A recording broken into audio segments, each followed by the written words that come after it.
Mesdames et messieurs, bonsoir ou bonjour. Nous sommes au monument de la Renaissance africaine et pour cause la journée internationale de solidarité avec le Venezuela, mais également les peuples d'Amérique latine et des Caraïbes, mais aussi, n'est-ce pas, la Palestine. Alors, cette journée qui connaît une très forte mobilisation puisque nous avons vu, n'est-ce pas, la présence de plusieurs organisations sociales, citoyennes et panafricanistes, mais également les représentants de plusieurs corps diplomatiques accrédités à Dakar, notamment, n'est-ce pas, le Venezuela, le Brésil, l'Iran, la Palestine, la Colombie, le Cuba, entre autres, pour dire que cette mobilisation se fait suite, n'est-ce pas, à ce constat général, une sorte d'acharnement qu'ils appellent de certaines grandes puissances vis-à-vis de ces peuples. Alors aujourd'hui, cette présence l'explique au monument de la Renaissance africaine. Tout à l'heure, nous allons recueillir quelques réactions, n'est-ce pas, des participants. À tout à l'heure. Chères organisations sociales, citoyennes et panafricanistes qui ont organisé cet événement, honorables membres du corps diplomatique, les ambassadrices du Brésil, de Cuba, de la Colombie, monsieur l'ambassadeur de la Palestine, monsieur l'ambassadeur de la République islamique d'Iran, merci beaucoup. Merci à tous, chers amis et invités. C'est un honneur pour la République bolivarienne du Venezuela d'être présente aujourd'hui à un événement aussi important et de remercier chacun d'entre vous pour votre soutien continu au Venezuela, à la région latino-américaine et à l'État de la Palestine. Le 2 et le 3 octobre dernier, à Caracas, au Venezuela, intellectuels, chercheurs et militants ont analysé lors du forum colonialisme, néocolonialisme et des positions territoriales de l'impérialisme occidental, l'évolution historique de ces phénomènes, leur impact actuel et les stratégies fondamentales pour sonder définitivement ces mécanismes oppressifs. Cette rencontre est essentielle pour comprendre l'impact territorial, moral, juridique et social des crimes commis par les forces colonialistes telles que l'occupation illégale du territoire, les actes génocidaires et l'esclavage. Ce débat est crucial en cette période marquée par le génocide de Gaza, les conflits territoriaux et les recours à la force militaire pour contenir des pays souverains. Un appel mondial à surmonter définitivement ces conflits est une nécessité impérieuse, comme l'a une fois de plus démontré le débat de haut niveau de la 80e session de l'Assemblée générale des Nations unies. Dans cet espace, le Venezuela a dénoncé la menace militaire contre les Caraïbes et a exprimé sa gratitude pour la solidarité croissante avec notre peuple exprimée par les dirigeants mondiaux aux Nations Unies. Soulignant le discours historique du président colombien Gustavo Petro. Au niveau national, le gouvernement bolivarien continue de renforcer les conditions de sauvegarde de la paix intérieure. Aujourd'hui, sous le faux prétexte de lutter contre le trafic de drogue, le gouvernement américain a déployé 8 destroyers équipés de 1200 missiles et 4500 marines dans la mer des Caraïbes, trop près de nos frontières maritimes. Le Venezuela a dénoncé que l'avancée belliciste dans les Caraïbes, un espace déclaré zone de paix par la CELAC, cherche à saper la révolution bolivarienne et, par conséquent, à imposer un gouvernement soumis aux intérêts de Washington dans la patrie de Simón Bolívar. Comme l'a averti le président Nicolás Maduro, l'objectif est d'établir un système néocolonial qui menace le bien-être du peuple de la région et de renverser l'indépendance, la souveraineté et la autodétermination du Venezuela. Actuellement, il y a une mobilisation internationale pour le Venezuela à travers 1. Les organisations et mouvements sociaux continuent de déployer leurs programmes de soutien au Venezuela, comme aujourd'hui. À Cuba, une campagne de collecte de signatures a été lancée le 24 septembre en soutien de la déclaration du gouvernement du pays caribéen appelant à la prévention d'une intervention militaire contre les territoires vénézuéliens. 2. D'autres activités sont également organisées, telles que des conférences de presse virtuelles, des manifestations de soutien et des réunions pour analyser les conséquences de l'escalade de la guerre en Amérique latine et dans les Caraïbes. 3. Ces actions soutenues rejoignent les déclarations des blocs régionaux et des organisations multilatérales en soutien au Venezuela, qui a exprimé sa gratitude pour ce soutien dans son intervention au sermon de haut niveau de la 80e session de l'Assemblée générale des Nations unies. En réponse à la décision du gouvernement des États-Unis d'autoriser des actions secrètes au Venezuela avec l'intention claire de renverser le gouvernement légitime et constitutionnel du Venezuela, et dans le cadre de la solidarité internationale, le 16 octobre, lors de la 19e conférence ministérielle des mi-mandats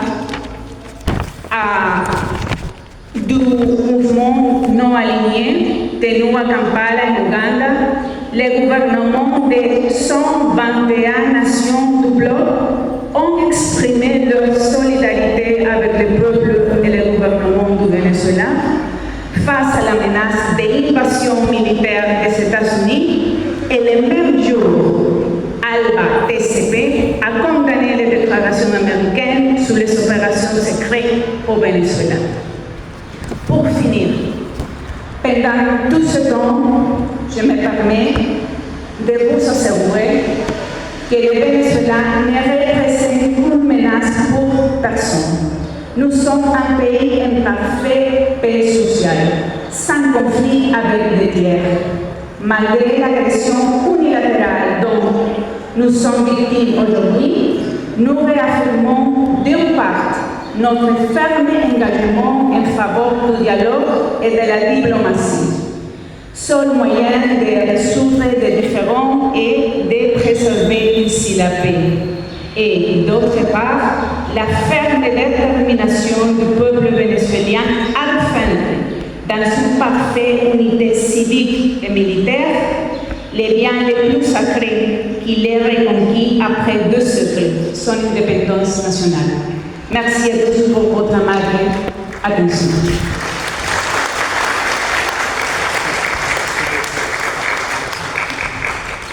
Voilà, merci encore une fois à tout ce beau monde ce matin ici. Merci pour ces messages. C'est Fatima Toussahar. Je suis membre de la haute autorité de régulation de PASTEF. Je suis aussi la coordonnatrice régionale du Comité international anti-impérialiste des Afro-descendants et des Afro. Donc nous sommes venus ici pour soutenir les peuples frères de la Palestine et d'Amérique latine et des Caraïbes, en particulier du Venezuela, qui est aujourd'hui victime de menaces de la part des États-Unis, menaces d'être des narcotrafiquants, victime d'assassinats de pêcheurs qui étaient en train de chercher leur pitance, victime aussi d'une présence menaçante de navires nucléaires sous prétexte de recherche de narcotrafiquants. Mais nous savons que le vrai mobile de cette présence américaine au large des côtes caribéennes, donc du Venezuela, c'est le désir de s'accaparer les richesses innombrables du Venezuela, dont le pétrole, l'or, les ressources hydrauliques, etc. Et aussi de combattre, vous le savez, le système engagé par l'État bolivarien, donc le socialisme. Vraiment, comme je dis tout à l'heure, cet événement c'est très important. Surtout, elle est à rassembler la lutte du peuple palestinien avec la lutte le peuple d'Amérique latine, parce que nous sommes vraiment dans le même combat, dans le même camp contre le racisme, contre le génocide, contre le crime de guerre. Je suis Samba Ndongo, secrétaire aux relations extérieures du Parti de l'Indépendance et du Travail. Alors, c'est à l'initiative du Forum social mondial qui a convié l'ensemble des Sénégalais à une journée de solidarité avec les peuples d'Amérique latine et de Palestine, le peuple vénézuélien et le peuple de Palestine. Nous sommes de tradition, évidemment, de solidarité et d'amitié avec l'ensemble des peuples. Nous sommes hostiles à toute forme de violence dans les relations entre les peuples et nous avons choisi de venir exprimer notre solidarité avec ces peuples-là. Tout à fait, c'est une position historique de Cuba de soutenir le peuple vénézuélien, la nation sœur de Venezuela. Nous sommes tous fils de Simón Bolívar et après Hugo Chávez, qui c'était un père aussi pour Cuba, le peuple cubain, avec notre commandant en chef Fidel Castro, qui sont soudés l'amitié personnelle, mais aussi entre nos deux peuples. Alors, c'était un devoir historique personnel d'accompagner ici à notre chère sœur, son Excellence l'ambassadeur du Venezuela, et en même temps exprimer aussi la solidarité du peuple cubain vers le peuple palestinien. Et si vous cherchez dans les réseaux sociaux, à Cuba, il y a toujours des marches, il y a toujours des manifestations qui portent à la tête le président de la République de Cuba pour soutenir le peuple palestinien. Et ce n'est pas seulement des discours, on exprime notre complète solidarité et entière solidarité avec ces deux peuples. Et nous sommes partis de l'Amérique latine. Alors c'est aussi pour exprimer que nous restons debout, nous sommes fermes, Cuba est ferme et tout le monde connaît que depuis plus de 60 ans, et Cuba a subi un blocus qu'on considère que c'est génocidaire et dernièrement les mesures prises par l'actuelle administration ils visent à asphyxier l'économie cubaine et bien sûr on reste debout, ferme, en trouvant des solutions endogènes, mais aussi avec la solidarité des peuples comme le peuple de l'Afrique, qui au sein de l'Union africaine, ils ont soutenu les résolutions qui exigent la levée de ces blocus et la radiation de Cuba de la liste des pays qui parrainent le terrorisme, que c'est une adhésion injuste. Cheikh Mouhamadou Bassirou Sarr, ancien ministre, ancien député, président d'un parti politique qui se prénomme And Jëriñ Sénégal, AJS. Nous, c'est une position de principe. D'une part, et toute notre vie de militants, depuis plus de 50 ans, nous nous sommes mobilisés pour défendre les peuples en lutte pour leur souveraineté, pour leur libération, pour leur épanouissement et pour leur développement. Et c'est la raison pour laquelle le Sénégal a été une terre d'accueil pour la Palestine, une terre d'accueil pour la lutte anti-apartheid, l'ANC donc. Et aujourd'hui, notre solidarité va au Venezuela dans sa lutte pour son indépendance économique, politique, sa souveraineté, son intégrité. Et c'est la raison pour laquelle nous sommes contre toutes les tentatives, d'où qu'elles viennent, pour travailler à changer le régime, à contrer la volonté du peuple vénézuélien. Et tout notre soutien va au peuple vénézuélien, à ses dirigeants, à son président. Comment un pays peut vouloir annexer un autre pays parce que simplement les dirigeants qui sont à la tête de ces pays ne vous font pas de cadeaux. Donc c'est pourquoi donc, le président Trump veut vraiment donc, annexer le Venezuela en essayant donc, d'évincer donc, le président Nicolas Maduro. C'est juste que la révolution bolivarienne est contre donc, l'impérialisme donc, américain. Non, moi je m'appelle Samba Diaw. Je suis le président de la plateforme Afrique-Asie Solidarité.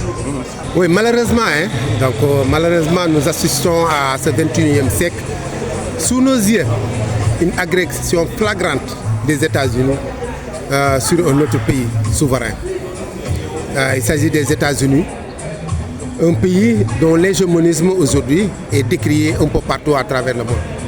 Le Venezuela, en tant que pays souverain, n'a d'autre faute que d'assumer véritablement sa souveraineté et véritablement sa neutralité par rapport au capitalisme et à tracer une nouvelle voie de développement en définissant ses propres partenaires. C'est la seule faute du Venezuela qui a tracé sa voie depuis le commandante Hugo Chavez. Aujourd'hui, sous la continuité du président Maduro, nous assistons véritablement à une véritable levée de bouclier de la part des Américains, surtout les républicains actuels, qui veulent véritablement empêcher le Venezuela de tracer sa voie et d'avoir de nouveaux partenaires. Nous disons qu'aujourd'hui, c'est un acte à dénoncer par tous les peuples qui se trouvent dans cette même situation. En tant qu'Africains, nous connaissons cette situation depuis belle lurette, avant l'indépendance jusqu'à aujourd'hui, à travers la colonisation, le néocolonialisme et l'impérialisme qu'on est en train de vivre. Ce qui se passe au Soudan, ce qui se passe au Congo, ce qui se passe actuellement au Sahel sont des exemples patents de néocolonialisme et de l'impérialisme. Bonjour, donc c'est Moucha Mbaye Mata, président de l'association Santé Sociale Afrique. En tout cas, avant tout, j'adresserai des mots de remerciement donc, aux organisateurs donc, de cet événement. Donc, en tout cas, c'est un appel fort à tout le monde. Donc, l'association Santé Sociale Afrique sûrement apportera en tout cas son soutien donc, en tout cas au peuple sinistré, que ce soit la Palestine, Venezuela et tout ça. Et que l'association déplore donc, en tout cas avec une forte énergie en tout cas ces situations que cette population donc, est en train de vivre. En tout cas, c'est pénible en tout cas de voir ces situations que certains pays sont en train de vivre ici présentement. Voilà, moi c'est Samori Djibril Aliébé Touré, donc je viens de la Casamance. En réalité, je vais prendre ici la parole au nom de presque toutes les organisations de jeunes panafricains qui sont empêchés aujourd'hui parce que la majeure partie d'entre nous, ils sont actuellement à Ouagadougou pour le FIPAN. Et c'est la camarade Pauline Faye qui m'a contacté aujourd'hui à 6h du matin pour me dire comme tu es à Dakar, il faudrait aller nous représenter. Et donc c'est pour cela que je suis là. Moi je suis membre de la marche internationale Dakar-Tchétou. J'en fais partie de ces jeunes qui marchent de Dakar jusqu'à Tchétou pour commémorer le professeur Cheikh Anta Diop. J'avais vu ici le doyen Dr Diallo Diop, malheureusement il n'est pas là. Donc ma présence, c'est juste, Madame Excellence, les ambassadeurs ici présents, vous témoignez encore le soutien et la solidarité de la jeunesse panafricaine, d'ici et d'ailleurs. Parce qu'on me disait, le camarade Ernesto Che Guevara, il disait, si vous êtes capable de trembler d'indignation à chaque fois qu'il se commet une injustice dans le monde, alors nous sommes camarades. Donc c'est ça qui nous a amenés ici aujourd'hui, parce que ce qui se passe dans le monde, ce n'est pas du tout normal. Nous parlons de ce qui se passe au Gaza, nous parlons de ce qui se trame au Venezuela, mais il y a aussi un cas très flagrant chez nous en Afrique, ce qui se passe ici au Congo, ce qui se passe dans l'espace AES. Il y a tellement d'injustices dans le monde. Et moi, je pense que je vais rejoindre la camarade qui vient de prendre la parole. Le seul mot d'ordre, c'est la résistance. Parce qu'en réalité, l'impérialisme et ne connaît que ça. Donc, j'en appelle à plus d'organisation entre nos États et aujourd'hui, je pense que ça, c'est un début, voire presque au nombre des ambassadrices, au nombre de presque 5 nations différentes, unir leurs forces pour un seul objectif, combattre l'injustice. Je pense que ça c'est un début et il faut aller effectivement dans ce sens-là. C'est-à-dire nous, les peuples opprimés, nous devons être ensemble, nous devons unir nos forces parce que les impérialistes, eux, ils sont très organisés et ils sont très forts. Nous, si nous ne nous organisons pas, je pense que notre combat sera voué à l'échec. Donc il faut que l'on s'organise, il faut qu'il y ait plus d'actions de solidarité entre nous, peuples opprimés, pour faire face à l'impérialisme. Je suis Vanessa Marquez du patronato Inca de la CGIL italienne. La CGIL, c'est un des plus gros syndicats italiens. On est présent ici, ça fait 20 ans. Aujourd'hui, ma participation n'était pas programmée. Je suis une citoyenne qui a vu dans les réseaux l'organisation de la journée solidaire et je suis là pour ça. Je suis italienne, mon gouvernement, c'est un gouvernement de droite, d'extrême droite même. C'est vrai que la plupart des gouvernements dans le monde pour le moment sont d'extrême droite. Mais c'est vrai aussi qu'il y a une opposition, qu'il y a l'opinion publique qui a son pouvoir. Regardez l'expérience de la flottilla. Qu'est-ce qui s'est passé quand il y a eu les blocs de la flottilla sur les eaux internationaux? En Italie, beaucoup de monde est descendu dans les places, sur la route, de façon volontaire, non programmée. Et quelques jours après, mon syndicat, entre les autres, a organisé une grève générale. Des millions des Italiens qui sont descendus sur la rue. Donc, pour moi, et aussi pour mon syndicat, le mot d'ordre, c'est résistance. Il faut résister. Chef de mission diplomatique, ici présent, je vois la camarade ambassadeur de Cuba, de Venezuela, je vois le Brésil, je vois la Palestine et je vois devant moi l'ambassadeur d'Iran, probablement d'autres responsables. Moi je crois que ce type de rencontre devrait souvent déboucher sur des initiatives concrètes. Parce que tous ceux qui sont là, qui ont fait le déplacement, savent à peu près qu'est-ce qui se passe dans le monde, les agissements de l'impérialisme dans le monde et la résistance aussi des peuples. Mais ce que j'observe par contre, c'est qu'en Afrique, nous avons de sérieux problèmes. On a parlé du Congo tout à l'heure, on n'a pas parlé du Soudan, on a parlé de l'AES, etc. Moi je crois que les résistants africains devraient aussi faire un effort extrêmement sérieux. Et pour moi, c'est le fait d'organiser la résistance et de la rendre victorieuse en Afrique, c'est la plus grande contribution qu'on pourrait apporter au soutien des autres peuples. Ceci me paraît extrêmement important. Bon, quand on est là, on pense à Cuba. Qu'est-ce que les États-Unis n'ont pas fait pour briser la révolution cubaine? Probablement ceux qui sont là connaissent très bien cette histoire-là, qui n'a pas cessé. Je suis de Porto Alegre, où c'est élu le premier forum. Et je félicite aussi l'initiative du directeur du monument de la Renaissance et le gouvernement sénégalais pour cette initiative. Je dis bonjour à tous mes collègues et amis ici présents. Vous savez tous que le Brésil supporte la lutte palestinienne, ça fait des décades. Nous reconnaissons l'État palestinien dès 2010. Et nous soutenons bien sûr la solution des deux États dans les frontières avant 1957 et aussi la capitale à Jérusalem occidentale. Et le Brésil a donné tout son support à la lutte des Palestiniens à accéder à l'ONU comme État. Et on était à la présidence du Conseil de sécurité quand le conflit a commencé. Le Brésil a fait passer une résolution au 16 juillet, peut-être 6 ou 8 mois après le début de la lutte de la génocide.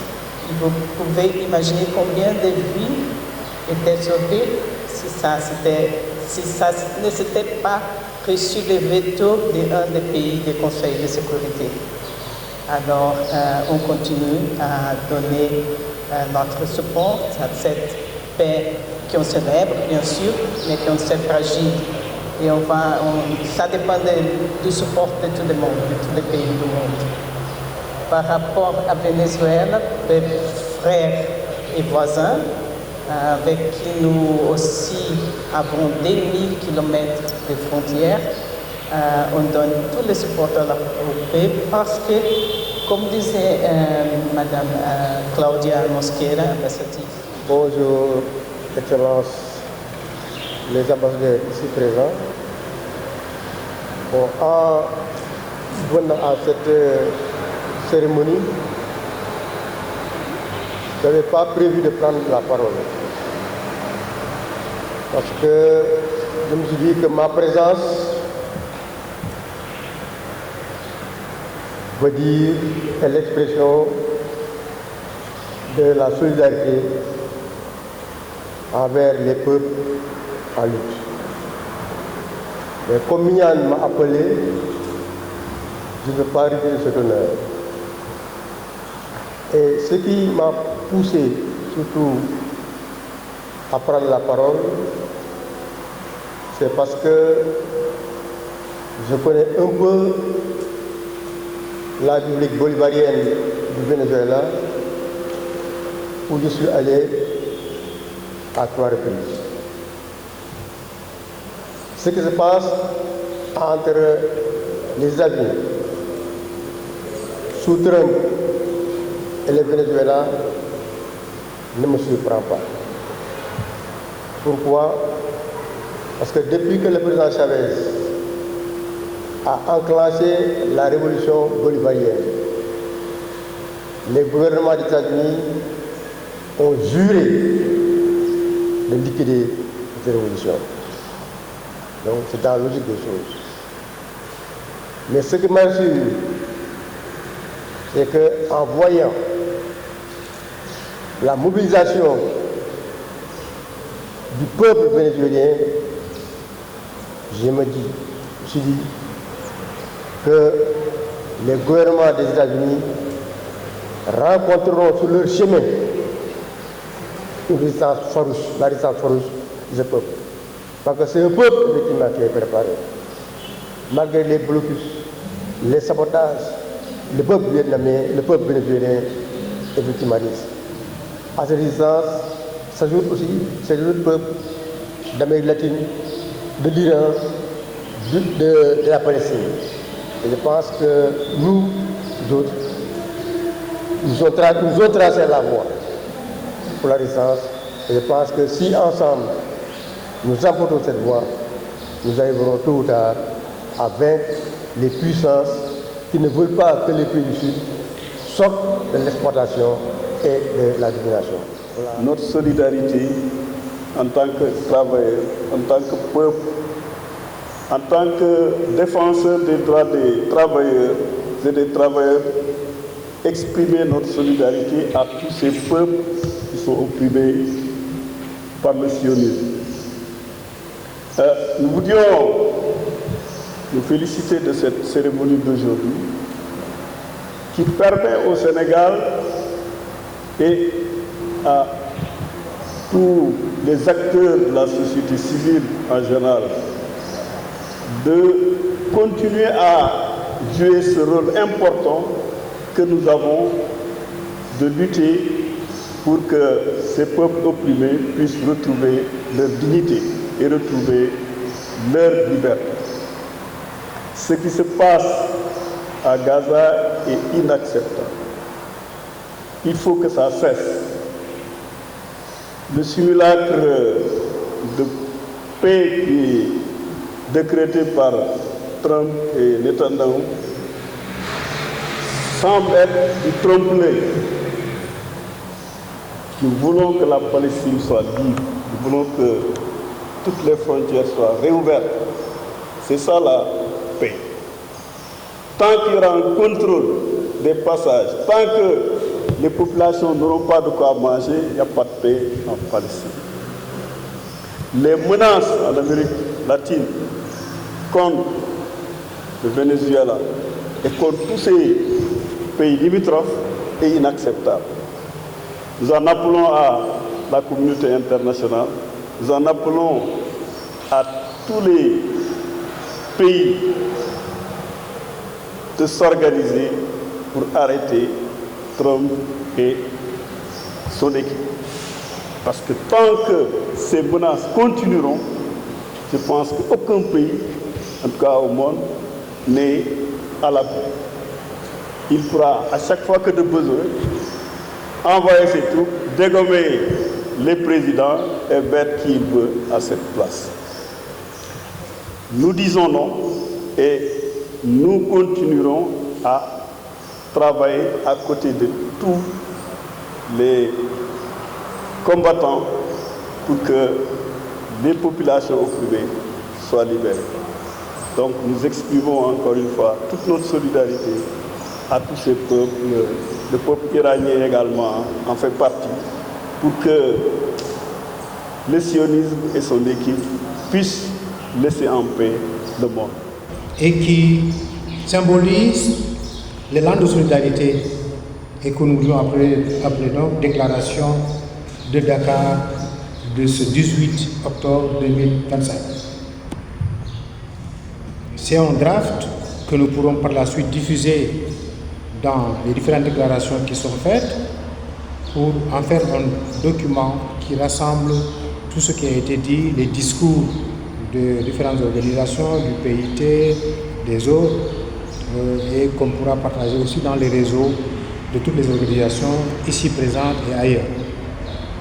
Il est donc dit, nous, organisation panafricaniste, de solidarité internationaliste, nous, organisations syndicalistes, partis politiques, organisations de jeunes, de femmes, de communicateurs journalistes, de personnes vivant avec un handicap, réaffirmons ici notre solidarité entière au peuple en lutte à travers le monde, notamment au peuple de la Palestine, au peuple de l'Amérique latine et particulièrement au peuple du Venezuela qui font aussi l'objet de menaces d'invasion programmées pour une mise à main des richesses.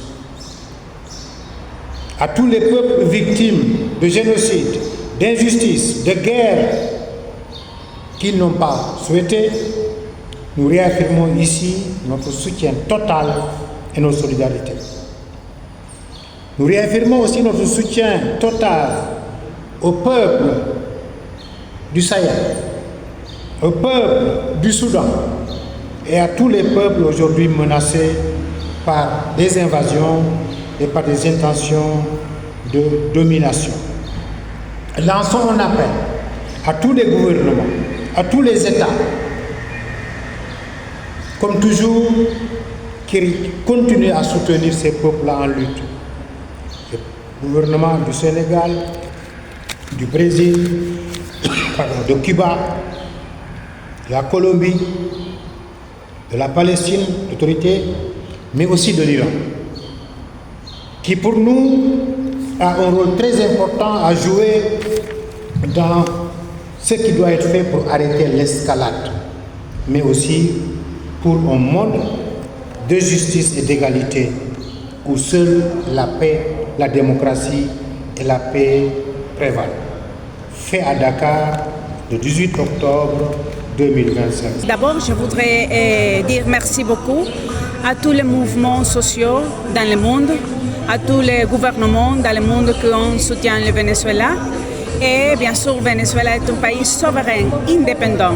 C'est la patrie de Simón Bolívar. Et nous, comme filles garçons de Simón Bolívar, on est prêts à défendre la patrie, notre territoire. On est très contents parce qu'il y avait beaucoup de représentants des organisations sociales panafricanistes qui sont venus ici à cet événement. Et bien sûr, à les autorités du Monument de la Renaissance africaine, du Forum social sénégalais, les corps diplomatiques, les invités. Merci beaucoup pour le soutien de toujours. Voilà, mesdames et messieurs, c'est tout ce que nous avons eu à prendre justement à l'issue de cette journée de solidarité internationale au peuple vénézuélien, mais également au peuple, n'est-ce pas, des Amériques latines et des Caraïbes, mais surtout également à la Palestine eu égard à ce qui se passe, n'est-ce pas, dans la bande de Gaza. Alors, les témoignages et les interventions ont été unanimes, donc ils dénoncent vraiment les agissements américains contre les États-Unis, mais également les agressions donc israéliennes, n'est-ce pas, au niveau de la bande de Gaza. Le discours encore est revenu, c'est-à-dire, n'est-ce pas, les participants prônent, n'est-ce pas, pour la paix et disent non, n'est-ce pas, au néocolonialisme, à l'impérialisme. Et vous avez entendu le président du Forum social sénégalais, le Forum social africain, Mamadou Mignane Diouf, qui était donc le modérateur également de cette rencontre, qui a eu à lire alors une déclaration finale, n'est-ce pas, des différents participants. Alors je rappelle que ici, il y a une très forte mobilisation puisque la rencontre, comme je le disais dans l'entame, n'est-ce pas, de mes propos, il y avait vraiment cette mobilisation, à savoir les organisations politiques, syndicales, mais également les organisations de panafricanistes qui ont bien voulu marquer leur présence ici. Et c'est pour dire que effectivement cette journée a connu vraiment un franc succès. L'ambassadrice, n'est-ce pas, de Venezuela à Dakar, Madame Son Excellence Rexeda González, a également donc a remercié tout le monde, mais aussi de son homologue palestinien qui était également là ici, et pour dire que cette journée d'aujourd'hui a été véritablement une réussite, puisque je rappelle également il y avait la présence des ambassadeurs, n'est-ce pas, des pays tels que, n'est-ce pas, Cuba, tels que le Brésil, la Colombie, la Palestine, le Venezuela, entre autres. Merci et à très bientôt.